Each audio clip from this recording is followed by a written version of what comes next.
You're listening to Secret Sonics, a podcast exploring the creative side of music production. Join us weekly for honest conversations with real-world music producers and audio professionals.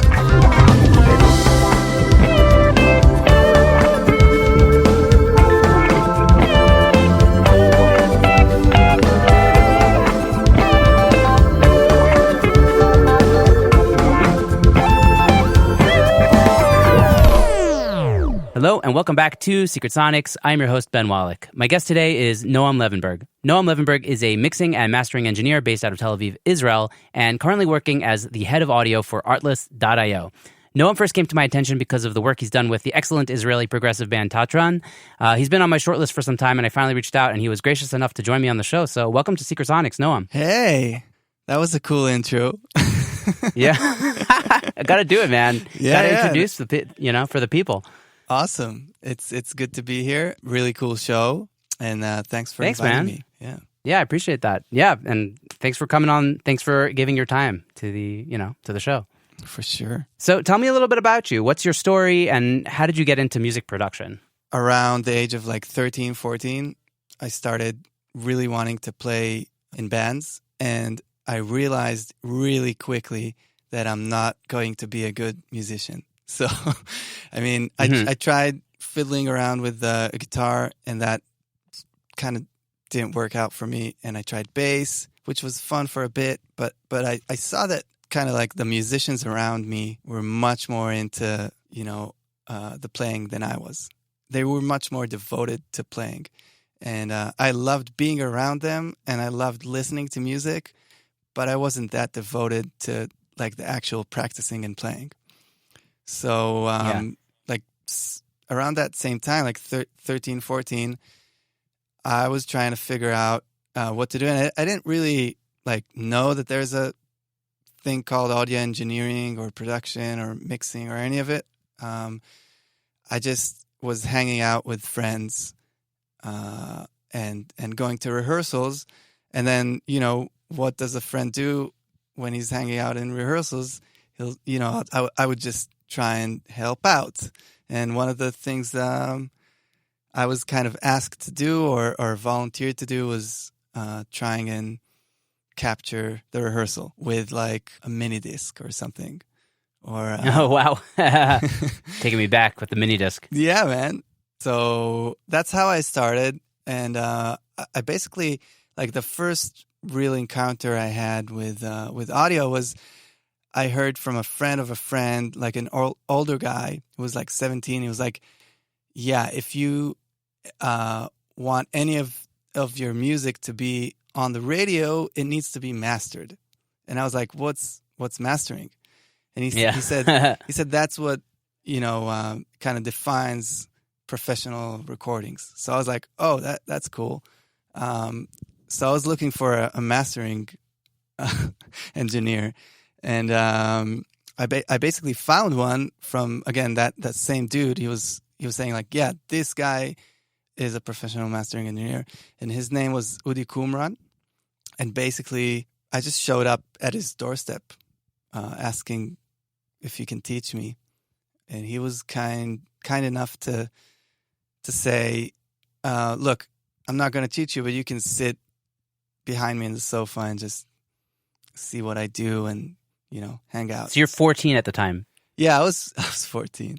Wow. Good for you, man. Eager. Yeah, for sure. I mean, I can't explain the feeling.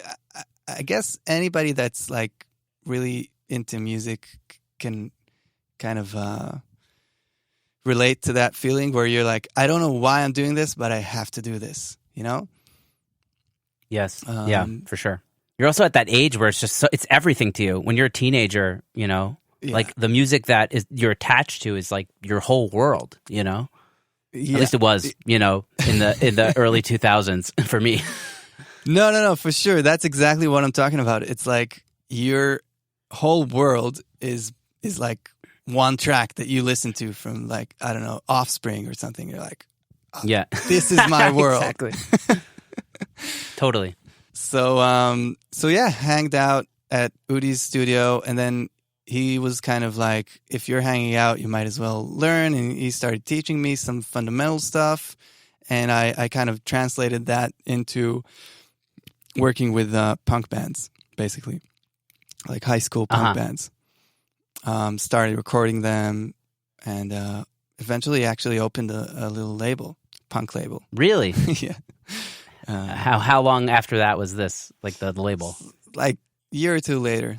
You're still in high school and you've opened up like a label. Yeah, it's like basically. like a kids label.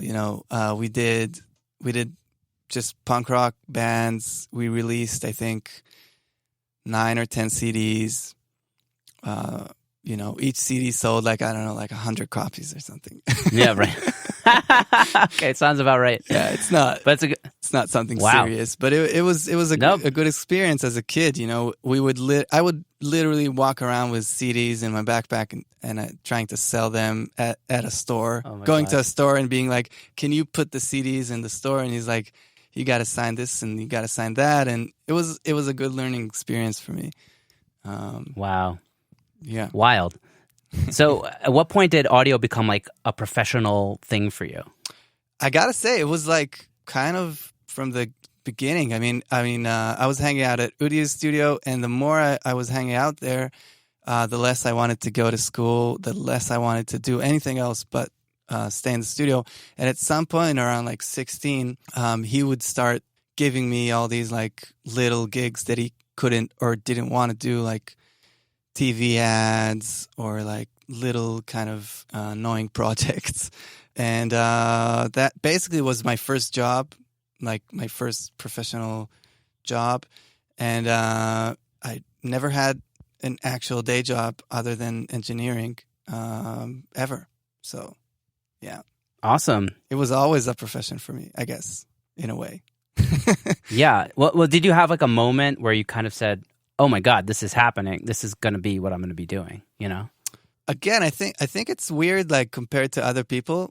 I didn't really think in that term. I was more like, fuck normal society, fuck going to college, fuck going to the army. Sorry, I'm saying fuck all the time, but like, fuck all that. You're welcome to.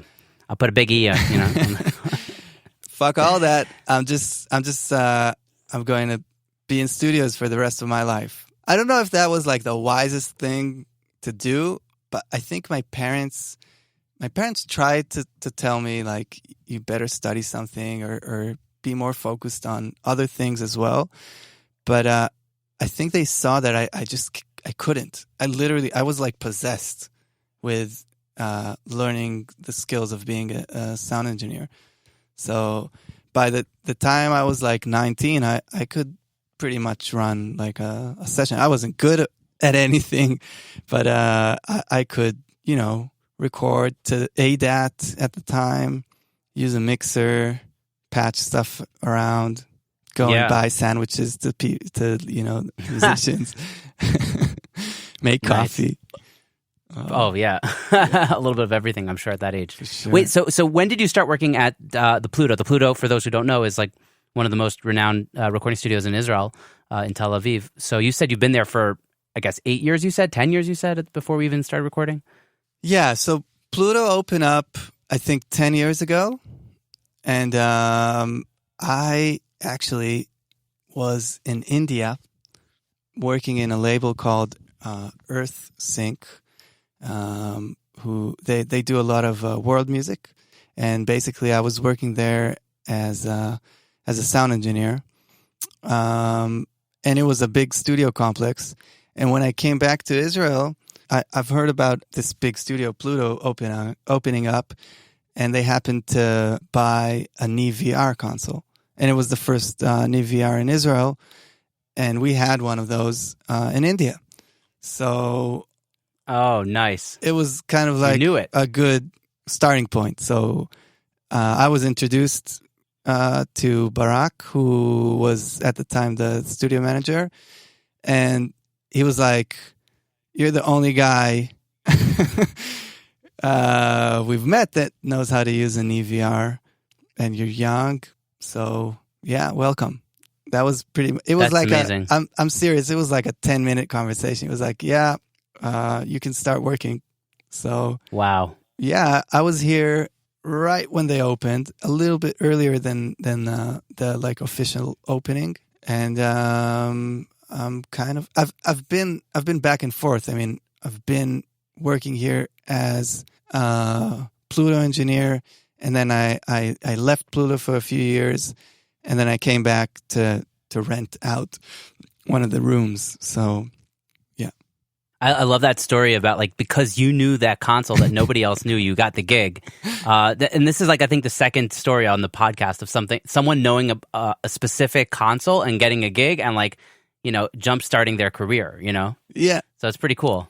I think in general, like back when I started, I feel like there was much more of a significant, it was much more significant if you knew how to use the gear than today, because today it's so much easier, Like I actually remember sessions on ADAT. I didn't do a lot of them, but I remember it happening. And if you didn't know how to use the ADAT machine, you couldn't record anything. It's as simple as that, So yeah, I'm sure even more so with tape and whatever it was. Yeah, for sure. I mean, I wasn't around for tape.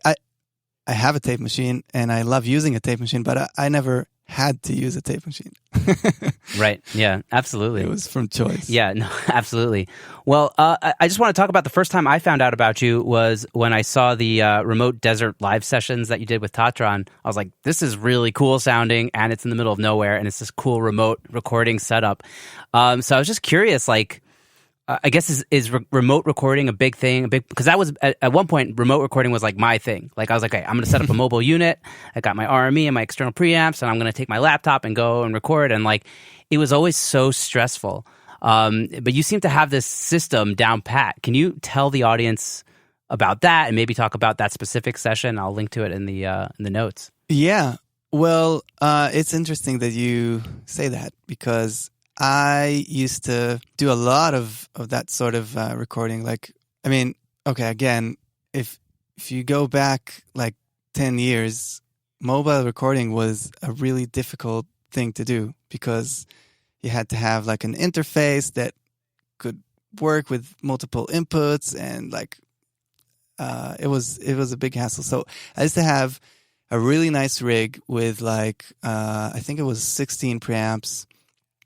And converters that were recording through ADAT. It was a pain, but like a hodgepodge, yeah. Yeah, but I mean, at a certain point in time, it was very profitable to have that sort of kind of mobile rig, and B, it was really fun because I could go and record in a house. I could go and record like local bands in their rehearsal room, which I did on a bunch of albums. So it was really cool. But then kind of, I think starting about 4 years ago or 5 years ago, technology became so good that you don't really need that kind of mobile rig thing to get everything going. The way we recorded Tatron was with a super simple setup. I think it was a Midas XR16, it's called. You could look it up. It's like a live PA board, basically. Well, it can be a live PA board. It's basically a really little black box with 16 preamps and 8 headphone stands, which is super super convenient, and it's dirt cheap. It's like I think it goes for about I don't remember, but I think it goes for about like $600 or something. Oh my God. Yeah, and you get like no brainer. You get awesome preamps, and you get everything you need for a mobile rig, and it literally fits in your backpack. So, super easy. Wow! You just hook it up with a USB to your laptop, and you're good to go. That's amazing. Yeah. And how long does it take you to set up like a session like that? Because I guess for me that was the most stressful part. Was like not only the schlepping, but like okay, now we're gonna set this up, and we're on the clock, and they want to start filming, and like it was pretty it was like just so many like little factors, and let's make sure that's all connected. Headphone sends, like what's happening, like yeah. It is very very stressful, and I think I learned the hard way that the only way to do it is with a friend or an assistant.